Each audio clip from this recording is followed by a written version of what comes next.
Now let's look at the social implications associated with transplantations. Well, as you can hopefully tell by now, a major issue is access to transplantations.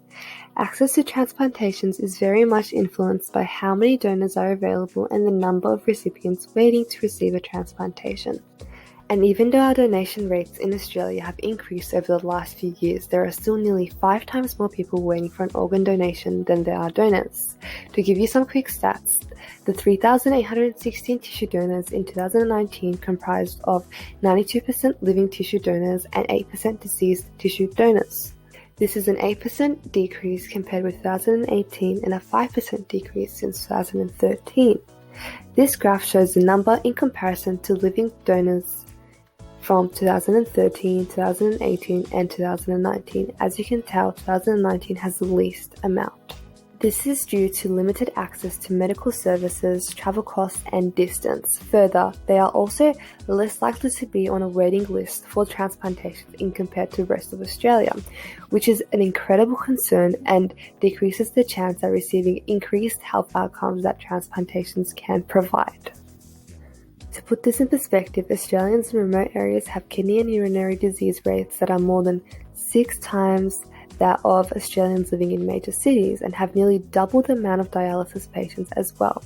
However, rural and remotely located Australians are less than half as likely to receive a kidney transplant.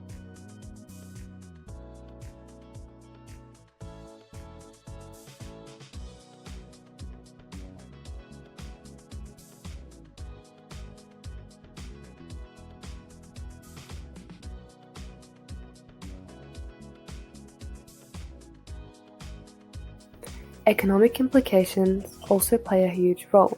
The average cost of dialysis, which is a treatment method for those to $11,770 per subsequent year for post-transplantation care.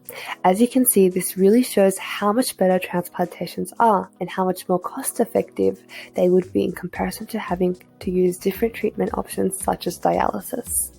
Another major cost is the cost of ex vivo perfusion technology, which is a technique that helps evaluate the quality of an organ and ensure that organs are protected and kept under the correct conditions prior to transplantations. However, this machine is very costly to purchase and maintain, with each machine costing between $300,000 to $500,000 to purchase, and then an additional $20,000 to $50,000 for each use.